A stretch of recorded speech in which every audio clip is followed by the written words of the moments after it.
Hi everyone, it's Marianne from Yarnwork Studio, and it has been a while since I've been working on this loom, and I wanted to show you the project I'm working on because it's a fun hand spun project and I want to see how it goes, how it turns out. So without further ado, I've already warped my loom and I put I want to say at least 10 feet on this loom. I'm going to make a scarf. And the idea for this scarf I had was, and I don't know if I've done any of the math right for it or anything, I really am just kind of going by feel, was to use some handspun that I made that was inspired by the seasons. So I'm gonna hold it up close. The lighting's not great where I am here, but it's the best that I have. And again, we're low production value, high quality, hopefully content. So I did this handspun skein out of some Corriedale that I got from Chaotic Fibers. I have all sorts of colors of Corriedale. This is what I learned to spin on. And Carrie from Chaotic Fibers had, the best prices for a whole bunch of fiber just to try to learn on. So I took some colors that I loved, inspired by like a Pinterest palette I think I found. But really they're 4 seasons. So this one is chain plied, so it's a 3-ply. It's probably between a fingering and a sport weight, closer to a sport weight probably. But what it does is it will slowly transition through, I kind of call, this deeper teal is winter, wherever it is, there it is. Deeper teal is winter. The spring is sort of the lighter green. Summer, I would call this light pink, and then into sort of these gold colors for autumn. And that was the inspiration. And the way that I spun it, so I just spun one long continuous single. I had blended the colors and they will transition because I chain plied. But the way I spun it was so that it will start and end at the same color. And my hope is when I do this weaving project that I'll actually end up going all the way through this skein of yarn, which is around 200 grams. I'm not sure how much yardage I have. And this is sort of the wild card, in the hopes that maybe I can attach it to make like an infinity scarf so that it's sort of continuous in its color transitions. So this is the hand spun. Again, Corriedale 3-ply, transitioning through a bunch of colors. I wanted to show it to you before I put it onto, I can't even remember the name anymore because I haven't woven in so long. This thing. I'll get there eventually, but I don't have it yet. And then for the warp, what I ended up doing was going in order of the seasons. So I've got winter, fall, summer, spring is what I decided to do. And these are just mini skeins. Let me grab what's left.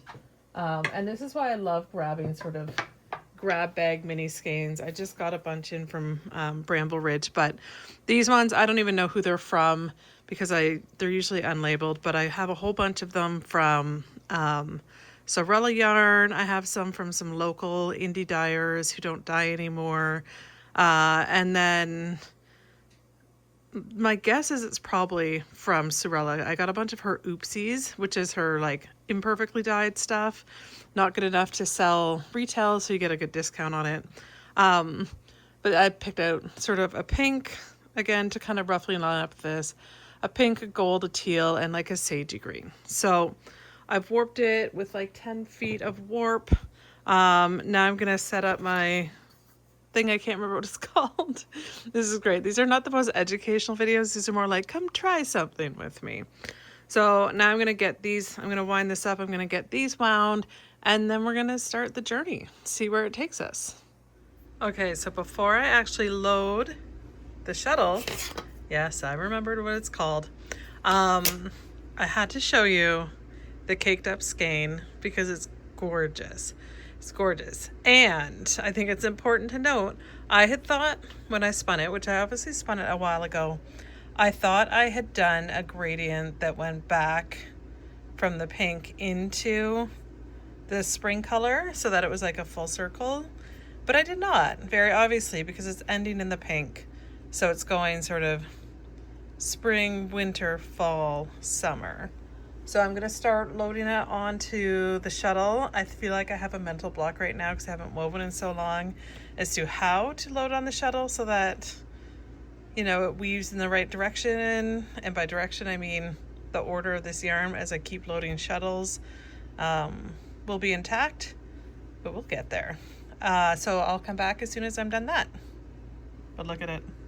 It's so pretty. Okay, I'm ready to get into it. First, I want to ask for some crowdsourced advice here.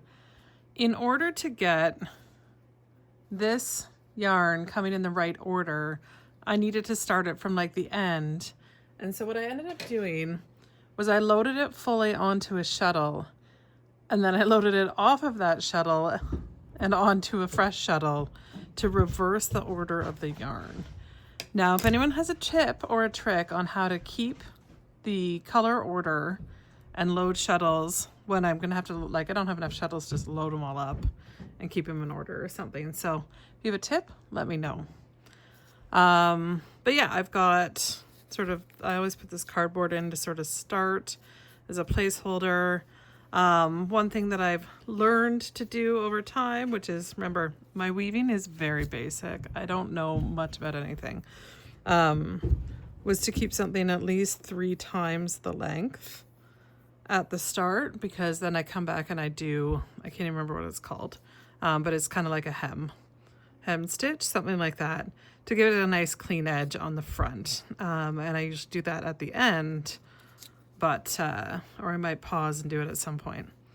But now that I've got that, I can start actually weaving, and it really has been a hot minute since I've done any weaving, and I feel like I can't even remember what I do next. All right, I put it down here. This is where I'm at with my expertise right now. Okay, and then back through. I do want to be really careful about my edges. Try to keep an eye on them because I want them to be good. It's always a little loose at the start. I want them to be pretty solid edges, like not too constrained. I've read or I've seen videos that say like leave it in a bit of an arc and then come down and push it. Again, I'm doing just a plain weave, but you can see I have a little like too much on that side. I also went really close to the edges. Oh, let me tilt it just a little bit. I went really close to the edges because I want it to be pretty wide. So this is the widest I've ever done on this loom. I can't remember if I think I did. This is probably not the fun part to watch.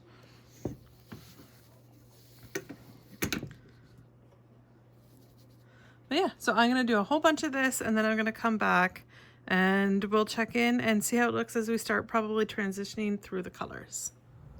Okay, so we are back and we finished the weaving with the light pink. So it's transitioned now into this darker pinky purple. And I don't know about you, but when I see like a pink transition into a goldy purple, it is just like to die for.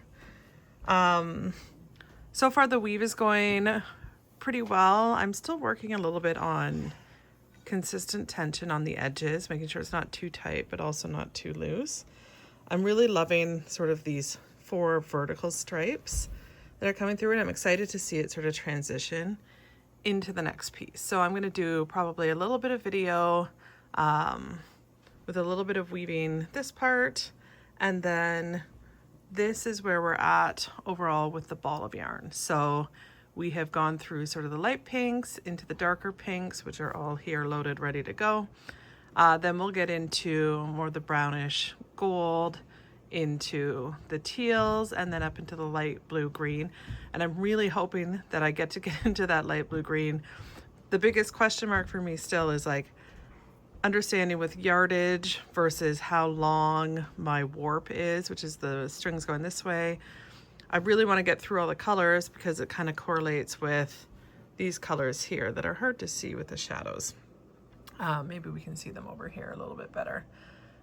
I really want to pick up all these pieces, and I'm just not sure how to estimate a good warp length. So that's something I'm working on. Again, this is educational, but it's more like come on a journey with me while I sort of figure out the world of weaving and whatever else. But weaving with Handspun is so rewarding. Okay, so as promised, we're going to do a little bit of weaving in the video itself. It's very monotonous, which I love, but it's maybe not that much fun to watch. So I'm hoping that as we do this, we can get through the transition from the gold into the sort of greeny tones. Here's what's left. I did end up pulling some of the transition colors out so that there's a little bit less volume of it, just because I want to make sure that we get to this point. I was actually thinking about ways to, when I warp, if there are ways that I can figure out when I'm like halfway for when I'm doing color work like this. Oh, I see I made a mistake. Oh, what a great time to be filming. I don't know if you can see that. You see this pink string? It's supposed to have something over it.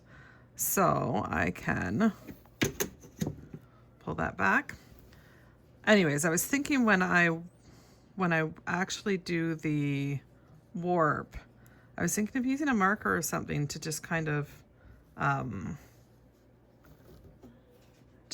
of mark where like halfway on the warp was, with the idea that, sorry, I have to do this with my hands because I don't have this loaded on a shuttle. With the idea that if I knew when I was halfway, I think that would help me gauge when I need to sort of modify my plans for when I'm doing a gradient like this. All right, so now that's fixed that little bit there. I do like how easy it is visually to notice when something has gone wrong. Very different from knitting, where sometimes it takes you a while to notice. And then you have to rip back quite a bit. But overall, I'm really excited for the transition. So we went from, just as a reminder, light pink, which is sort of my summer color, this one. We went from kind of a light pink tone into sort of a burgundy tone. And then we went through that into sort of a rust and now into gold. And so we're just finishing up the gold pieces here, which is what I use for fall, to kind of represent fall, very loosely. And then we'll transition into, it's going to transition to teal first. So it's going to transition into the winter. So we sort of started here and we're going this way. I don't know if you can see those colors.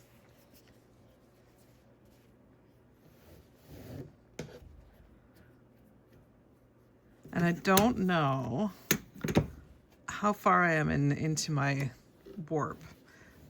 So again, that's something I need to work on. So if you have tips for how to sort of manage your warp when you have a progression that you want to do, or how to sort of size your warp.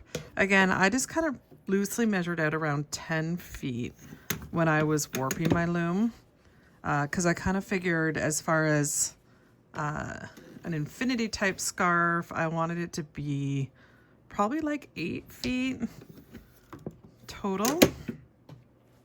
But again, I'm just kind of making it all up as I go and playing around with it. And that's sort of the fun of being able to fiddle with a craft. I'm going to do a little bit more and then I'm going to come back when we're into sort of the teals. Okay, I'm checking in. We are almost done. This is what I have left for the yarn. It does start to turn towards pink, which was the starting color, but not enough for like a smooth transition. This is what's left on the warp. You can see we're right at the end here. Let me just kind of point. This is where I secured the warp at the start. So I only have a little bit left to do. This is all the stuff I pulled out, and it looks like a lot. I'll weigh it after to see, but I'm really glad that I did, because it makes sure that I could get progression all the way through to the end of that sort of color gradient progression. Here we can see very, very briefly down here, that's the scarf itself. So I'm gonna finish up and hem stitch, and then we'll pull this off the loom together. I will put it up just for a little bit to let you see a few more rows of weft. All right, we're in position. Again, the tripod is very close to my hands, so it might get a little bit jumpy. I feel like I actually did a pretty good job with the edges, although every now and then they kind of got a little bit looser. I think it's around the tension of my warp, and also kind of the angle at which how much slack I leave when I'm putting my weft through. I'm trying to keep it a little bit of an arc, but not a big arc. So we can start to see it's progressing from a darker teal. This is like a medium blue. This is the main summer color. And this is the summer color on the warp. So we can kind of see them coming together. Looks very plaid. I'm just looking at the video. Looks very plaid here. The whole thing is not very plaid. It's just the difference is as the pink starts coming into it again, has made a division there that just happens on the screen to look like nice squares. I think doing some sort of big plaid with even squares is going to be one of my next projects that I want to do, making almost a patchwork blanket. One of the people I follow on Instagram has been whipping out some handspun blankets, and I am pretty obsessed. And I think that'll be next. I just need to figure out, because this is quite shallow. Again, this is a loom that I borrowed from my friend Jacqueline, just to try out while I decide what I would want to buy for a loom, which I definitely will be buying at some point, but I'm not in any rush. But yeah, these would be pretty thin strips. I don't have a measuring tape right here, but yeah, this is like probably, I don't know, 8 inches wide or something, maybe 10 inches wide at best. So if I made a blanket, I would need to make an awful lot of strips and then put them together, similar to when I crochet blankets and things like that. All right, that's probably enough to show you. I'm going to finish it up, hem stitch it, which I'm not going to show you in a tutorial because I'm terrible at it. I did do it at the front already, and then we'll be able to cut it, which is the most satisfying part, and pull it off and look at it all at once together. Okay, we are all done. I have done a little hem stitch. Not great at that yet, but practice will make perfect. So I'm gonna cut this off, and I'm gonna leave sort of lots of room. So I'm gonna cut it kind of over here, and then we're gonna pull it off the loom and get our first sort of full glance at this seasonal scarf.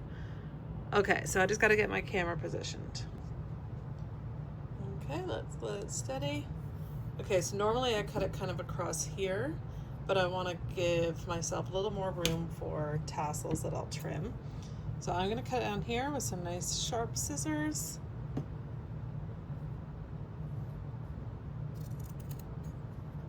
Satisfying. Uh-oh. I didn't plan for that part. Okay. There we go, and now I'm gonna start pulling it off the loom. I'm gonna just kind of scroll it through for fun. Actually, I'm gonna move this down. So this is sort of the spring, and then we get into the teal of sort of the winter. And then it comes through the greens, and we're getting into the fall. I've got something snagged here. I've got a lot of loose ends because I was sort of reorganizing. Oh no, something snagged on something. Hang on. This is right in the middle of the good part too. Okay, I think I found the culprit.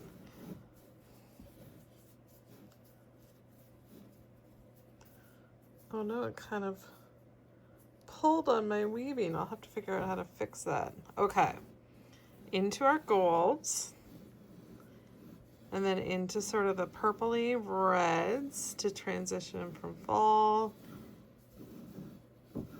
into the soft pinks of summer. Woohoo! And that is it. And we've got our hem stitch on the other side. All I need to do is trim, which I will do right now. I'm just going to trim across the very bottom. You're probably not going to see it in frame. And there we have it. All right, I'm going to pull it off and get into a better light so we can look at it all in one piece. Okay, so let's look at it kind of all together for the first time. Oh my gosh, it's beautiful. It really is. I'm hoping that when I finish it up, it'll really have sort of that transition of the seasons going for it. But let's start at the other end. I have a bunch of little loose pieces coming off it. So we start with summer, and again, we've got the vertical stripes. The teal is winter, the gold is fall, the pink is summer, and then the green is spring. And we can see those colors here. And starting to transition into these colors sing to my soul, if that makes sense. I am always obsessed with sort of the purples, rust, gold combination. Then it starts getting into the really gold color of fall. And again, I blended all of this. I feel like I might have made a video of the actual blending. If I did, I'll try to remember to link it. Blending these into little sections that then I spun. This is where I made that mistake where one of these was too long and got twisted when I was pulling the scarf off of the loom. And I actually tugged too far in here. So I'm gonna have to see if I can kind of loosen that up. Then we're getting into the transition from fall to winter. Winter is teal because I love teal. You can see it kind of goes through some greens into this darker teal. I really love the richness and saturation of like this area here. And then into sort of the lightness of spring, which is where we're at right now. It's currently May. So that's very, very, oh, it's beautiful. I don't know how long it is, but I'll put all the specs in the comment, not the comments, whatever, the notes, the description field. I'm just checking to see if I could turn it into sort of an infinity scarf. It's not bad. It's a pretty, I would say a pretty blunt color change. There's not a lot of transition. There was some pinks that it started doing here, but not a ton. So I'll think about that when I actually finish it. But for now, let's just take one last beautiful look. You can see some of these little white spots here are from the minis themselves had some undyed areas. That's why I got them cheaper from the hand dyers, because they were oopsies, or they were ones that weren't perfect. But there is the color transition of the scarf. I'll put all the specs below. I did weigh out, I pulled out about 50 grams out of the 200 grams that I started with to make sure that I was able to get from sort of one end of the skein to the other, because I was worried that I would run out of my warp, which is the vertical this way, before I got into the final color. So I did end up pulling around 50 out. So I had 150 grams. This is probably a fingering or a sport weight hand spun that I use for the weft. So I've got some finishing to do and stuff like that, but overall I'm super happy with this. I think it's gorgeous. It's been a really fun experiment. Still some work to do on my edges, but other than that, really happy with the result. I hope you enjoyed this. This has been a really fun one for me that has been sitting around waiting for me to do for a while. So I'm happy I got to it. Thanks for watching, and happy crafting.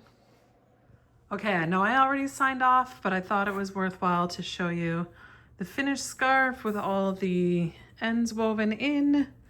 The steam has happened so that the tassels are sitting nice, the fringe. I am super happy with this scarf. It ended up being 8 feet long by 8 inches wide. My favorite part is kind of hidden in the back here, this sort of purpley rust. but I wanted to give you a full shot if I could. So we're going summer through to fall, through to winter and the darker teal, just kind of hidden here, and then into spring. And my dog is coming over to say hello as well. But there it is. I hope you love it. I love it. Let me know what your thoughts are in the comments. Oh, and my dog has chosen to bark just now, so I'm gonna sign off. Bye.